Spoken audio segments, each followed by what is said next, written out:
إن الحمد لله نحمده ونستعينه ونستغفره ونعوذ بالله من شرور أنفسنا وسيئات أعمالنا. من يهده الله فلا مضل له ومن يضلل فلا هادي له، وأشهد أن لا إله إلا الله وحده لا شريك له، وأشهد أن محمدًا عبده ورسوله. أما بعد، فإن أصدق الحديث كلام الله تبارك وتعالى، وخير الهدى هدى محمد صلى الله عليه وعلى آله وسلم، وشر الأمور محدثاتها، وكل محدثة بدعة، وكل بدعة ضلالة.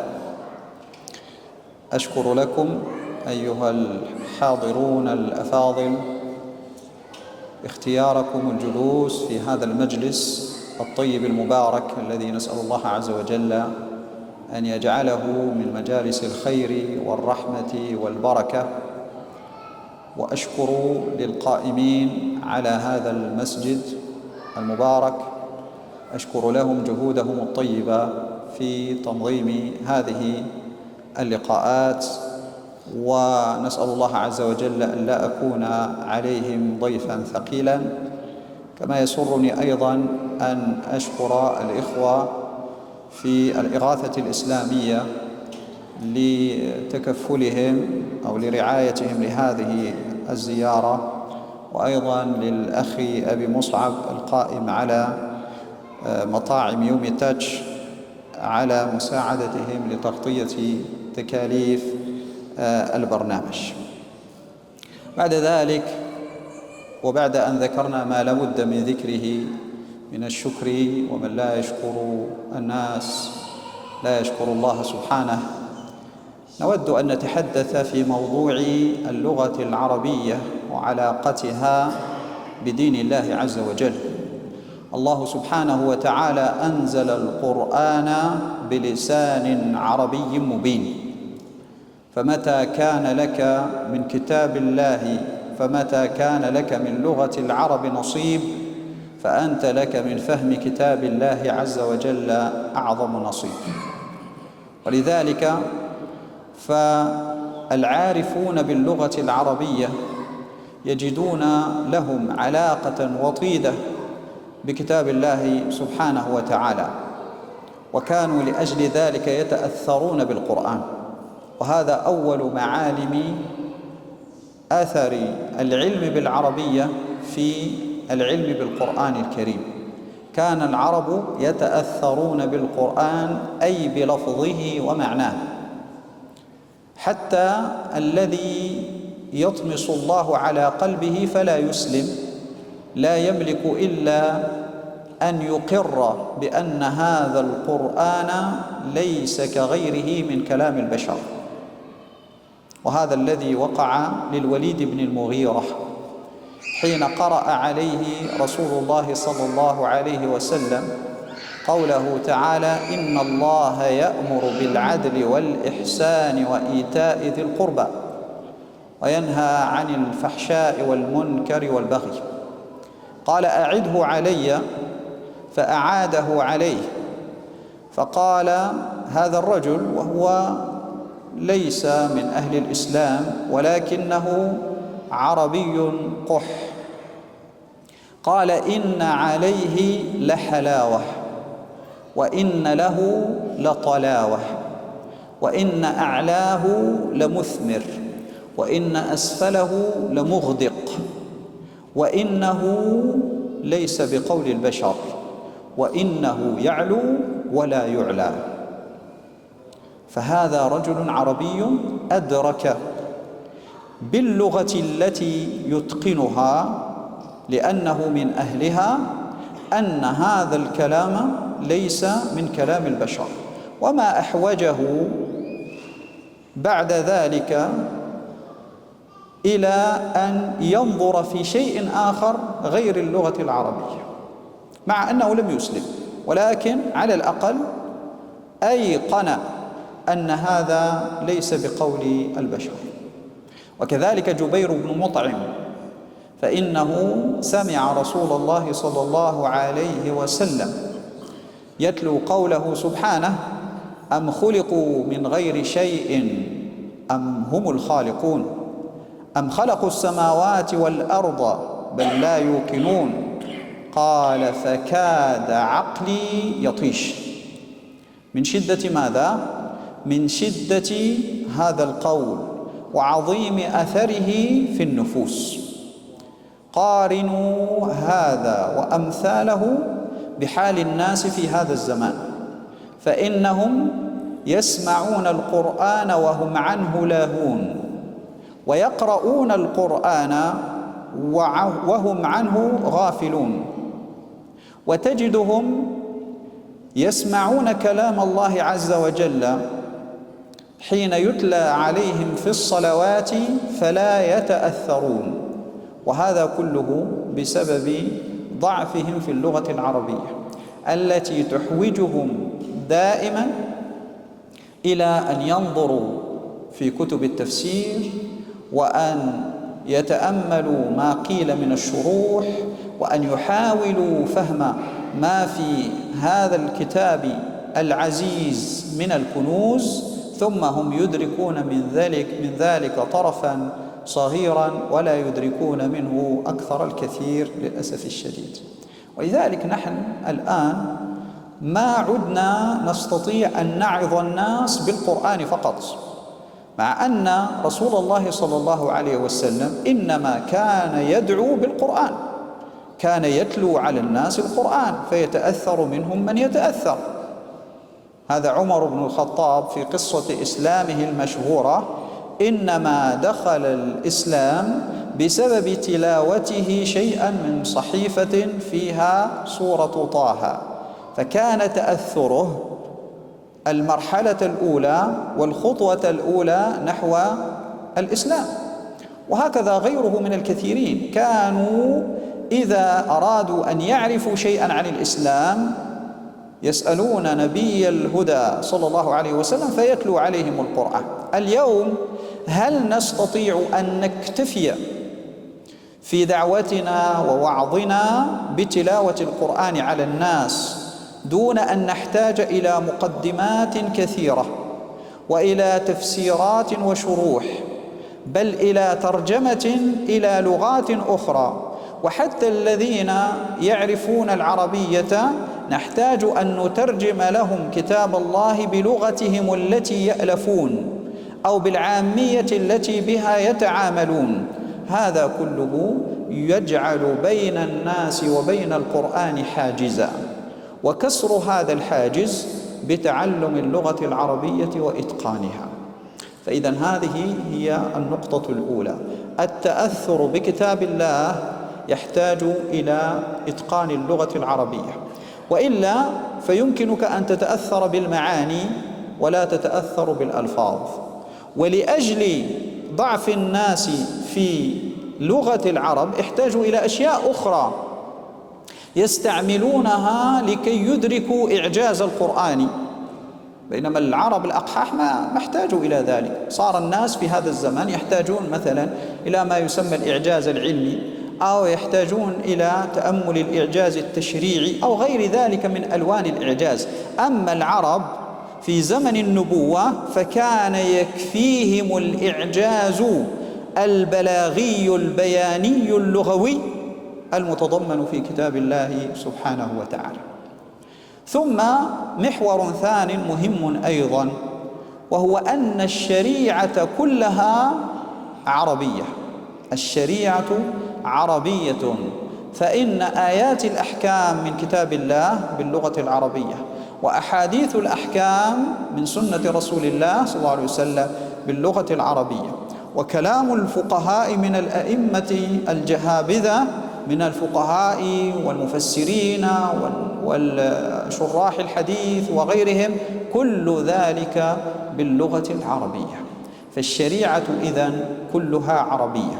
ولذلك فالإمام الشاطبي رحمه الله تعالى يقول ما معناه فإن الشريعة عربية. وإذا كانت عربية فمهما رأيت مبتدئا في العربية فهو مبتدئ في الشريعة، أو إن كان متوسطا في العربية فهو متوسط في الشريعة، وإن بلغ درجة الكمال في العربية فإنه يبلغ درجة الكمال في معرفته بالشريعة. هذا نحن عنه غافلون في هذا الزمان، وصار الكثيرون يحاولون التفقه في الدين دون عربية، ويستنبطون ويجتهدون وهم ضعاف في العربية، ويناقشون الأئمة المتقدمين وينكرون عليهم بعض الأحكام التي استنبطوها مع ضعفهم في اللغة العربية، وجميع ذلك يؤدي بهم إلى شذوذات في الفقه وفي العقيدة وفي غير ذلك. وأيضا حين يأتي مخلط من مشعوذي هذا الزمان ودجالي هذا العصر فيحاولون إسقاط الأحكام الشرعية انطلاقا من فهم مخصوص لبعض الآيات القرآنية والأحاديث النبوية، ويكون هذا الفهم مخالفا لأصول لغة العرب، تجد من المبتدئين من المسلمين من يتبعونه في تخليطه ويصدقونه، وقد يأتون إلى العالم أو المفتي أو الفقيه ويقولون أنا سمعت كلام فلان فرأيت أنه كلام معقول وكلام يمكن أن يقبل، ومع أنه مخالف لما نشأنا عليه من دين الإسلام، فما توجيهكم لهذا وكيف ترشدون في مثل هذا الإشكال؟ والحق أن هذا المتكلم إنما ظن أن كلام ذلك المخلط يمكن أن يكون مقبولا لضعفه في اللغة العربية، ولأجل ذلك فما كان هذا ينطلي على المتقدمين، لكنه اليوم صار ينطلي على الكثير من الناس البعيدين عن لسان العرب. وأيضا محور ثالث وهو أنه لا يمكن تفسير كتاب الله عز وجل إلا بلغة العرب، ومن لم يعرف اللغة لم يعرف التفسير. وهذا مثلا عبد الله بن عباس رضي الله عنهما، وهو الحبر البحر الذي شهد له رسول الله صلى الله عليه وسلم بالتبحر في علم التفسير وعلم التأويل. كان قرشيا فلم يكن يعلم معنى فطر التي هي بمعنى خلق وابتدأ الشيء، ولذلك في قوله تعالى فاطر السماوات والأرض لم يكن يعرف معناها حتى رأى أعرابيين يختصمان على بئر، فقال أحدهما أنا فطرتها، أي أنا صنعتها وأنا حفرتها وأنا ابتدأتها، ففهم هذا المعنى لأنه ليس على لغة قريش فيما يقولون. وأيضا يذكرون عنه رضي الله عنه أنه ما كان يعرف معنى الفتح في مثل قول الله سبحانه وتعالى ربنا افتح بيننا وبين قومنا بالحق، حتى سمع امرأة تخاصم زوجها فتقول تعال أفاتحك أي أحاكمك، ففهم معنى الفتح المذكور في هذه الآية القرآنية. وأكثر من هذا وأجل منه وأوضح فيما نحن بصدده عمر بن الخطاب وهو الخليفة الراشد، قرأ يوما على المنبر قول الله سبحانه وتعالى أو يأخذهم على تخوف. قال ما التخوف؟ فسأل الناس ما التخوف؟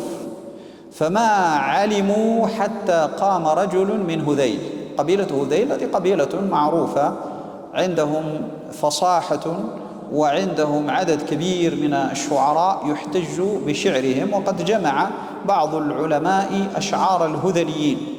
فقام رجل وقال التخوف التنقص. قال هل لك دليل على ذلك؟ قال نعم. قال الشاعر الهذلي تخوف الرحل منها تامكا قردا كما تخوف عود النبعة السفن. طبيعة الحال أنا حين قرأت البيت الآن أغلب الحاضرين ما فهموا منه كلمة واحدة، حتى لكأنه من الصينية أو اليابانية أو غيرها من اللغات المجهولة، وسبب ذلك شدة بعدنا عن لغة العرب التي نزل القرآن بها. فهو في هذا البيت باختصار شديد يصف حال ناقة عليها سرج، فيقول تخوف أي تنقص الرحل، هذا الرحل الذي على الناقة تنقص منها تامكا وهو سنام الناقة، قردا أي فيه القراد وهو تلك الدويبات الصغيرة التي تكون في الأنعام وغيرها. ثم يشبه فيقول كما تخوف عود النبعة السفن، النبعة الشجرة وعودها معروف، والسفن هو هذا الإزميل الذي يستعمل يعني يستعمله النجار ونحوه للتحكم في الأخشاب. فالمقصود المعنى هو هذا التخوف بمعنى التنقص. فقال عمر بن الخطاب رضي الله عنه عليكم بديوان العرب لا تضلوا، عليكم بديوان العرب لا تضلوا. ديوان العرب هو الأشعار التي فيها لغات العرب، بها نفهم كتاب الله عز وجل، وإلا نضل. واضح؟ ولأجل ذلك نحن ما ندرس الأشعار والأدب فقط لأجل تزجية الأوقات ولكي نتفكه بذلك ونترفه، وإنما نقرأ هذه الأشعار ونحفظها اقتداء بعلمائنا وشيوخنا الذين كانوا يعتنون بذلك أشد العناية. لما؟ لأنها مفاتيح كتاب الله عز وجل، ولأنها مفاتيح السنة، ولأنها مفاتيح التراث العلمي. من أتقن هذه الأشعار وهذه الآداب وهذه اللغة فهو على خير كثير والحمد لله. ثم هنالك كما لا يخفى عليكم، يعني يستحيل أن تفسر كلام الله عز وجل دون معرفة بعلوم العربية. مثلا علم النحو، أنتم لا يخفى عليكم أن علم النحو أساس في علوم القرآن كلها، فعلم التجويد وعلوم القراءات على تفصيلاتها المختلفة التي بها يقرأ كتاب الله عز وجل غضا طريا كما أنزل، هذه العلوم قائمة على النحو. وأكابر القراء كان لهم باع في النحو كما تسمعه عن الكسائي مثلا، وقد كان قارئا وكان نحويا، وهو معدود ضمن القراء السبعة، وهو من أكابر النحاة، بل هو نحوي وإمام الكوفة في النحو. وكما تسمعه عن أبي عمرو البصري، أبي عمرو بن العلاء، وهو من القراء السبعة كذلك، وهو من أئمة النحو، وهكذا. وتأملوا أن كثيرا من الآيات القرآنية لا تفهم إلا بعلم النحو. يعني مثلا في سورة المائدة في آية الوضوء المعروفة تعرفون أنه فيها وأرجلكم إلى الكعبين قراءتان، واضح؟ قراءتان، قراءة بالنصب وأخرى بالجر.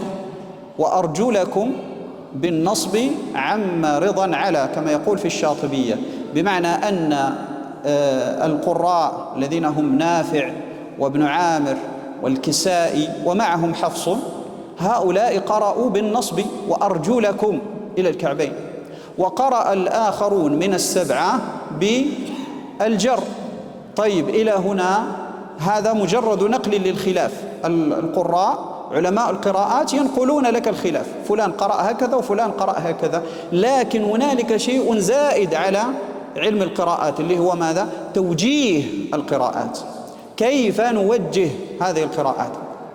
فإذا قلتها بالنصب وأرجلكم إذا قمتم إلى الصلاة فاغسلوا وجوهكم وأيديكم إلى المرافق وامسحوا برؤوسكم، وأرجلكم بالنصب معطوفة على المنصوبات التي قبلها قبل ذكر مسح الرأس، وإذن الأرجل تغسل. إذن قراءة النصب لا إشكال فيها من جهة الفقه، لكن الإشكال أين؟ في قراءة الجر، لأن حين تقرأ وأرجلكم إلى الكعبين تفهم من ذلك ظاهر الكلام أنها معطوفة على رؤوس، وامسحوا برؤوسكم وأرجلكم إلى الكعبين، فتكون الأرجل ممسوحة. أهذا ما يفهم من ظاهر الآية؟ كلا. لما؟ لأننا نحتاج إلى توجيه القراءة، لأنه يعني بإجماع أهل السنة الأرجل لا تمسح وإنما تغسل.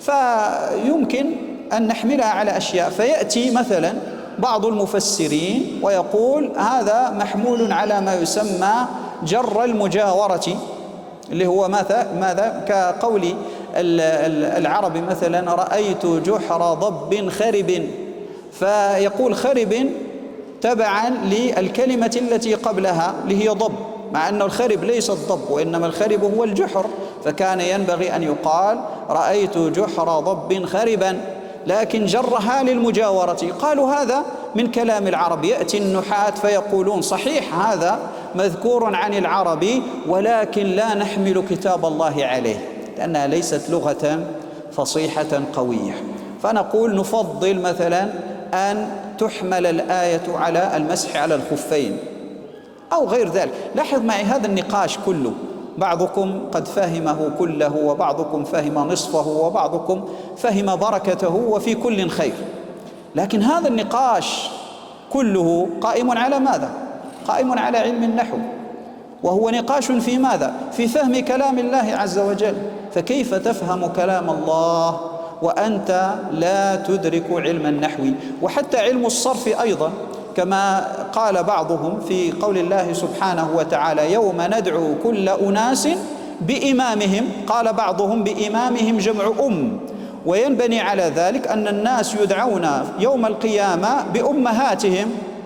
جاء الزمخشري، يعني لو وقفنا هنا ولم أقل جاء الزمخشري ممكن بعض الناس يقول طيب والله كلام مقبول، ممكن أن يقبل هذا، لكن جاء الزمخشري يقول هذا الكلام لا يقوله إلا جاهل بالتصريف، فإن لا تجمع على إمام، وانتهينا. إذن أنقذنا علم التصريف من ماذا؟ من معنى لآية قرآنية هو معنى غير صحيح. أما إذا جئنا إلى علم البلاغة وهو علم كبير وفيه مؤلفات زاخرة، فهذا علم كله قائم على القرآن، بل هو علم قرآني. علم البلاغة في الأصل هو علم إعجاز القرآن، والمؤلفات الأولى في علم البلاغة كانت تسمى إعجاز القرآن، ثم بعد ذلك تطورت فصاروا يطبقون القواعد على غير القرآن، ويقولون البلاغة في القرآن وفي الحديث وفي كل النصوص اللغوية، لكنه في الأصل علم قرآني، وهكذا في اللغة وهكذا في الأدب. فلاحظوا معي بارك الله فيكم، الفكرة التي أريد أن أصل إليها هي أن كتاب الله كما ذكرت في أول كلمة قلتها أنزل بلسان عربي مبين. تريد الارتباط بهذا الكتاب، تريد فهمه وحسن التفاعل معه، فأنت تحتاج إلى لغة العرب وتحتاج إلى علوم العربية المختلفة، وإلا فأنت ستخبط في ذلك خبط عشواء. لكنك ستقول لي لسنا جميعا مؤهلين إلى هذا الذي تذكره من إتقان علوم العربية والتمكن منها ونحو ذلك. فما الذي نحتاج أن نصنعه لكي نبقي فهمنا لدين الله عز وجل، ولكي نبقي ارتباطنا بتراث الأمة، لكي لا تنقطع العلاقة بيننا وبين تراث الأمة؟ أولا أقول نحن جميعا مطالبون بالحد الأدنى من اللغة العربية الذي يذكره علماء الفقه، وهو ما نقيم به عباداتنا، هذا لا إشكال فيه.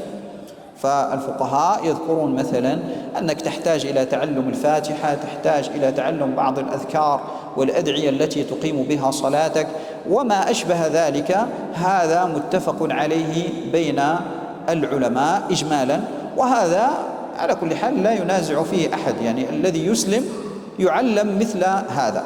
لكن أنا أقول لو فرضنا أننا معاشر الآباء، معاشر كبار السن، قد بين قوسين فاتنا القطار، وهذا شيء لا أقبله في الحقيقة، لأنني لا أؤمن بأن هنالك علاقة بين السن والتعلم. التعلم يكون في كل وقت، وكما ذكر البخاري رحمه الله تعالى: وقد تعلم أصحاب رسول الله صلى الله عليه وسلم على كبر، وهم كبار في السن.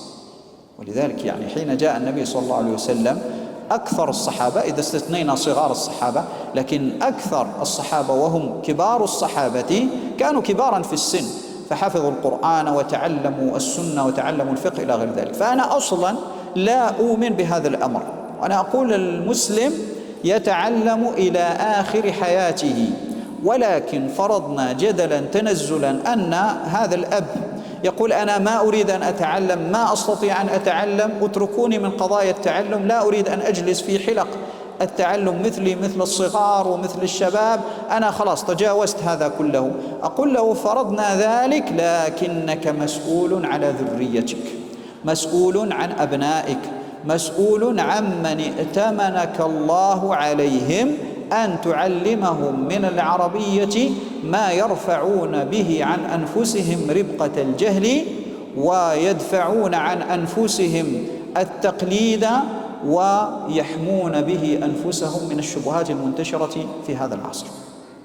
ولذلك أنصح كثيرا الآباء أن يعلموا أولادهم العربية، وهذا أقوله في كل مكان، لكن في بلاد الغرب على جهة الخصوص نحتاج أن نركز هذا المعنى، أن نعلم أولادنا العربية. وهذا لا يعني عدم اندماجهم في مجتمعاتهم الغربية، على العكس، هم يعرفون اللغة الفرنسية أو الإنجليزية أو غيرها من اللغات، ولكن لغتهم الأصلية التي هي لغة دينهم ولغة كتاب ربهم، هذه هي اللغة العربية التي يحتاجون أن يصرفوا عليها أوقاتا لكي يتمكنوا من معرفتها. وهذا لا يأخذ وقتا كثيرا، بدل من أن تبقى حياتك كلها وأنت تطالب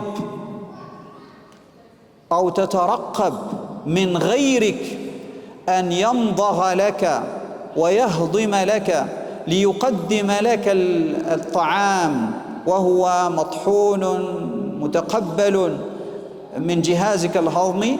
بدلا من ذلك استعمل جهدك في ما تستطيع به أن تمضغ بنفسك وأن تهضم بنفسك، بدلا من أن تذهب في كل وقت حينما تشتهي السمك وأنت على شاطئ البحر وأمامك أسماك كثيرة، بدلا من أن تطلب ممن حولك أن يصيد لك سمكة ليعطيك إياها، قل له: علمني كيف تصيدها لعلني أصيد اليوم سمكة وغدا أسماكا كثيرة وأعيش منها. بدلا من أن تبقى حياتك كلها وأنت عالة على من يترجم لك ومن يفسر لك ومن يشرح لك، وهذا في كثير من الأحيان يكون مبنيا على رأيه هو وترجمته هو وتفسيره هو. بدلا من ذلك اقصد النبع الأصلي واترك عنك القنوات، اقصد النبع الأصلي. النبع الأصلي ما هو؟ القرآن، كما أنزله جبريل عليه السلام على محمد صلى الله عليه وعلى آله وسلم. هذا هو النبع الأصلي، اقصده واترك هذه القنوات الكثيرة. اقصد حديث رسول الله صلى الله عليه وسلم، اقصد ماذا؟ هذا التراث. أنت مثلا تتمذهب لمالك أو للشافعي، ألا تحب أن تقرأ كلام مالك كما تكلم به دون ترجمة، أو كلام الشافعي كما تكلم به دون ترجمة؟ ألا تحب أن تقرأ تاريخ الأمة دون ترجمة؟ كم نسبة ما ترجم من هذا التراث إذا قورن بالتراث كله؟ لا أظنه يصل 1 من 1000 ولا 1 من 10,000 ولا أقل من ذلك. أنت تحرم نفسك من تراث ضخم باذخ جميل لذيذ ماتع فيه خير الدنيا وخير الآخرة، تحرم نفسك من هذا كله لأن بينك وبينه بابا وأنت لا تملك مفتاح الباب. المفتاح ما هو؟ اللغة العربية. بمجرد إتقانك للغة العربية، وهذا قد يأخذ منك سنوات معدودة، ليس شيئا محالا ولا صعبا ولا بل سنوات، ثم تفتح الباب وتدلف إلى هذا التراث فيه أدب، فيه تاريخ، فيه علوم شرعية، فيه سنة، فيه قرآن بجميع تفاصيل علوم القرآن وغير ذلك، هذا كله يصبح في متناول فهمك وتستطيع أن تتعامل معه بسهولة. قلنا إذا لم تستطع هذا أنت فعلى الأقل اجعله لأولادك، لا تحرمهم وهم صغار من هذه اللذة ومن هذه الفرصة العظيمة، ولا تحرمهم من أن يمتلكوا هذا المفتاح كما قد حرمت ربما أنت، أو كما ترى أن غيرك يحرم. النقطة الأخرى التي أود الحديث عنها هي أنك حين تريد أن تتعلم اللغة العربية لا ينبغي أن تجعل ذلك مثل الثقل الموضوع على كاهلك، كأنك تتعلم شيئا جافا ثقيلا. لما؟ لأنك تريد أن تتعلم عن طريق القواعد، عن طريق علم النحو، علم الصرف، وهذه علوم مهمة جدا ومفيدة جدا، ولكنها ثقيلة جافة، كثير من النفوس لا تستطيع التعامل معها. إذن أنصحك بالشيء الذي تتعلم به اللغة العربية وفي الوقت نفسه تجد لذلك متعة ولذة، وهو الممارسة، أن تمارس هذه اللغة العربية، أن تستعملها، فإن اللغة تحيا بالاستعمال وتموت بالإهمال. إذا أهملتها ماتت، إذا استعملتها صارت حية. فإذا كيف تتعامل مع هذه اللغة؟ تمارسها. كيف تمارسها؟ في الأماكن التي تستطيع، يعني جلست مع أصدقائك بدلا من أن تتكلم مثلا هنا في هذه البلاد مع أصدقائك الذين يعرفون شيئا من العربية، بدلا من أن تتحدثوا فيما بينكم بالإنجليزية أو الفرنسية أو بالعاميات المختلفة، حاولوا أن تتحدثوا فيما بينكم بماذا؟ باللغة العربية الفصيحة. طبيعة الحال ستقول شيئا من الكلام باللغة العربية الفصيحة قد يستهزئ منك صاحبك، قد يضحك منك صديقك، لأنهم ما تعودوا على هذا، ولكن ستجد آثار ذلك عظيما على لسانك وذوقك اللغوي. لذلك تتكلمون فيما بينكم بالعربية، تكلم مع أولادك باللغة العربية ما أمكنك، فأنت تعلم أن أولادك يذهبون إلى المدرسة ويجلسون مع المعلمين ومع الأصدقاء وربما 8 ساعات أو 9 ساعات أو أكثر، وهم لا يلفظون لفظا واحدا باللغة العربية، وتعلم أنهم يذهبون مثلا إلى قاعات الرياضة، إلى الأنشطة الموازية، وهم في هذا كله لا يتكلمون كلمة واحدة باللغة العربية، ثم يدخلون إلى البيت الذي فيه والد ووالدة شاعران بأهمية اللغة العربية، ومع ذلك ماذا؟ مع ذلك يجد أن الوالد أو الوالدة لا يكلمون هذا الطفل إلا بلغة الإفرنج، باللغات الأعجمية. ماذا استفدنا إذن؟ متى نستطيع أن نصل إلى مرادنا من تعلم هذه اللغة ومن فهم دين الله عز وجل؟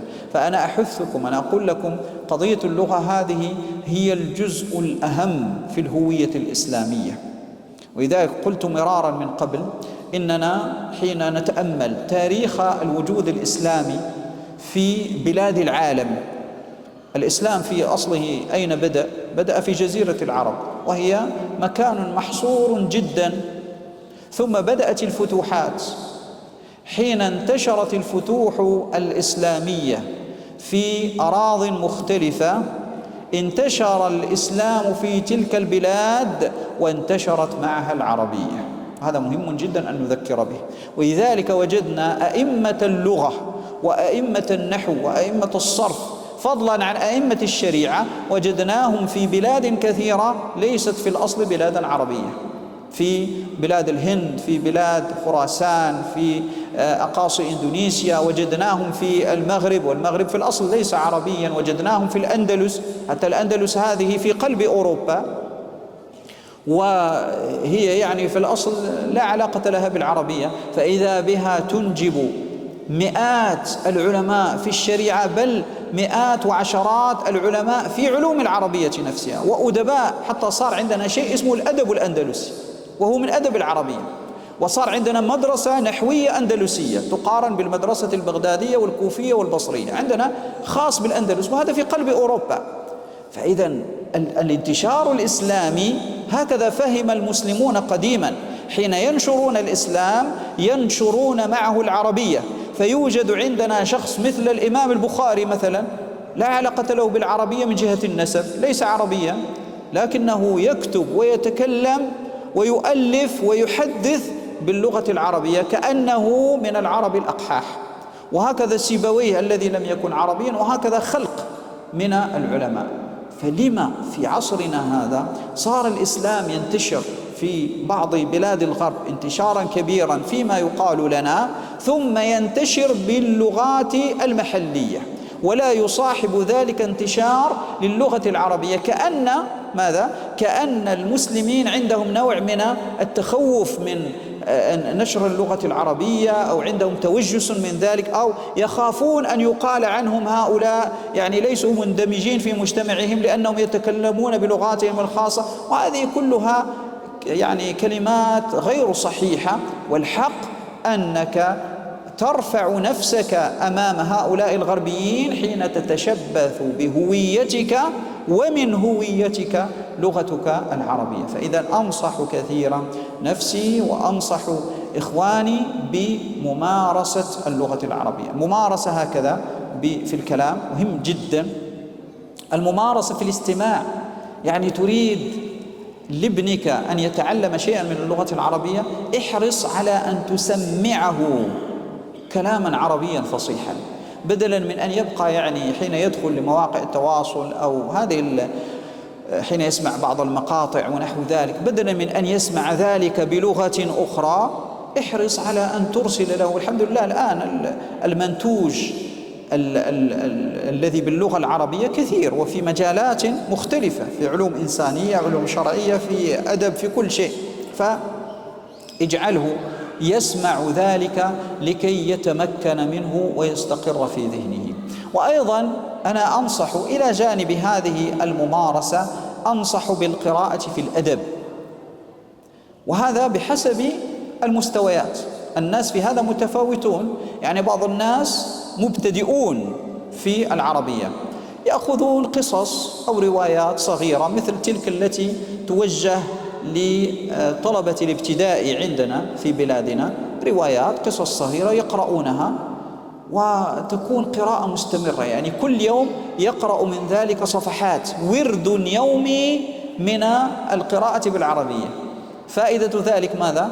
فائدة ذلك أنك تحمي لسانك من الاستعجام، تحمي لسانك من التغرب، تحمي لسانك من أن يصبح إذا أردت أن تقول الكلمة العربية تسبق إلى لسانك اللغة الإنجليزية أو الفرنسية. لاحظ، فهذا كله تحمي نفسك منه بهذه القراءة. إذا كان مستواك متوسطا أو يعني أكثر من ذلك، تقرأ في كتب الأدب الكثيرة، وهذا يساعدك بطبيعة الحال على التمكن في اللغة العربية.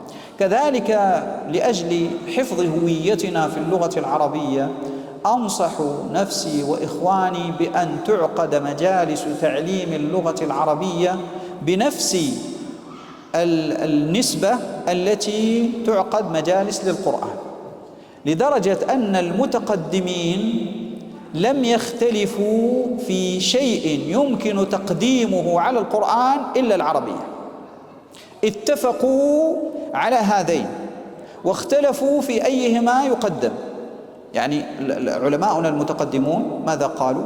قالوا هذا الطفل الذي نريد أن نعلمه يبدأ التعليم، هل يبدأ بحفظ القرآن قبل العربية أو يبدأ بالعربية لأن ذلك يعينه على حفظ القرآن؟ لكن لم يقل أحدهم يبدأ بشيء آخر كائنا ما كان هذا الشيء الآخر. لم يقولوا يبدأ بأصول الفقه أو بالفقه أو بكذا، لا، كلامهم ونقاشهم وخلافهم في هذين. فإذا نحن نستفيد من هذا الخلاف أننا في مراكزنا الإسلامية وفي مساجدنا وفي حلقات العلم يكون عندنا حلق لتعليم الناس القرآن، لتحفيظهم القرآن، وأيضا لتعليمهم اللغة العربية. وهذا ليس صعبا، وهنالك مناهج متعددة لتعليم اللغة العربية بطريقة الممارسة والمشاركة تعين الناس على تعلم اللغة دون أن يقعوا في إشكالات الصعوبة والجفاف التي توجد في علم القواعد وعلم النحو والصرف ونحو ذلك. وحتى المسلمون الجدد لا بأس، يعني صحيح أن كثيرا منهم قد يكون عاجزا ويقول لك أنا آمنت بالإسلام لكن لا تكثر عليه، لا تقل لي العربية أيضا، أنا خلاص أسلمت فأكتفي بممارسة شعائر الإسلام، وأما تعلم العربية هذا ثقيل عليه. هذا موجود، لكن نعرف أناسا من هؤلاء عندهم حرص على تعلم لغة جديدة بدليل ما نراه عند المستشرقين سواء منهم المسلمون وغير المسلمين.